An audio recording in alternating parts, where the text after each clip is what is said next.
بسم اللہ الرحمن الرحیم۔ السلام علیکم ورحمۃ اللہ وبرکاتہ۔ ایک رات سلطان محمود غزنوی رحمۃ اللہ علیہ کو کافی کوششوں کے بعد بھی جب نیند نہیں آئی تو اپنے غلاموں سے کہنے لگے کہ لگتا ہے کہ کسی مظلوم پر آج ظلم ہو رہا ہے، تم لوگ گلیوں میں پھیل جاؤ اور اگر کوئی مظلوم نظر آئے تو اسے فوراً میرے پاس لے کر آؤ۔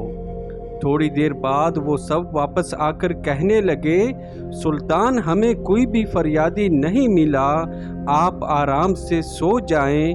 سلطان کو جب پھر بھی نیند نہیں آئی تو وہ کپڑے بدل کر محل سے باہر نکلا۔ محل کے پچھواڑے میں حرم سرا کے نزدیک انہیں کسی کی فریاد سنائی دی۔ فریاد کچھ اس طرح تھی کہ اے اللہ، سلطان محمود اپنے مصاحبوں کے ساتھ محل میں عیش و عشرت کی زندگی گزار رہا ہے اور محل کے عقب میں مجھ پر یہ ظلم توڑا جا رہا ہے۔ سلطان نے کہا کہ کیا بات کر رہے ہو؟ میں سلطان محمود ہوں اور تمہاری فریاد رسی کے لیے آیا ہوں۔ مجھے بتاؤ کون آپ پر ظلم کر رہا ہے؟ اس فریادی نے کہا کہ آپ کے خواص میں سے ایک شخص ہے جس کا نام میں نہیں جانتا، وہ ہر رات میرے گھر آتا ہے اور میری بیوی پر ظلم و تشدد کرتا ہے۔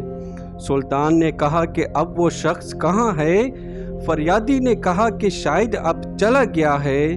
سلطان محمود نے کہا کہ آئندہ جیسے وہ آئے فوراً مجھے اطلاع کر دینا۔ پھر سلطان محمود نے محل کے دربان کو وہ شخص دکھایا اور کہا کہ جب بھی یہ شخص دربار آئے تو اسے فوراً میرے پاس لے آنا، چاہے میں نماز ہی پڑھ رہا ہوں تب بھی پرواہ نہ کرنا۔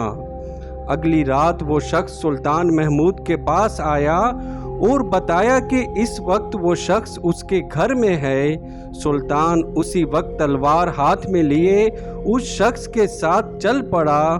جب اس کے گھر کے قریب پہنچا تو اس شخص سے کہا کہ گھر کے سارے چراغ بجھا دو اور اندھیرے میں ہی اس شخص کے گھر میں گھس کر اندھیرے میں ہی اس ظلم کرنے والے کا سر تن سے جدا کر دیا۔ پھر سلطان نے حکم دیا کہ چراغ روشن کر دو۔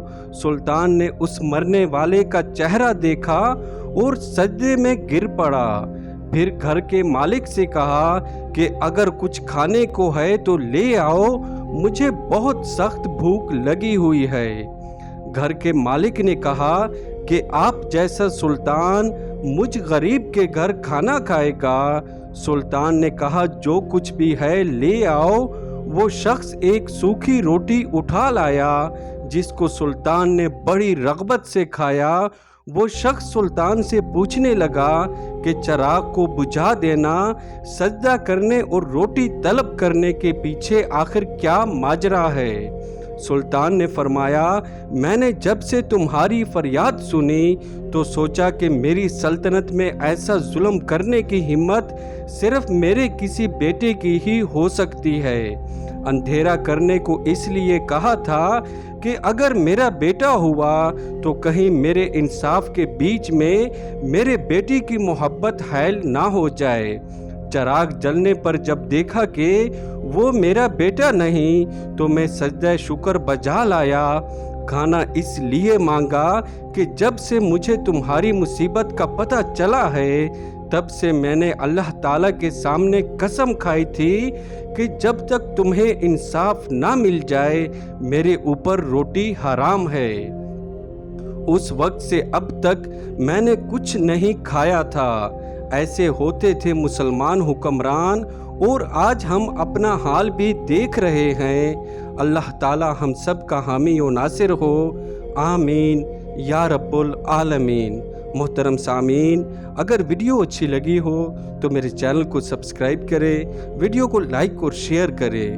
جزاک اللہ، اللہ حافظ۔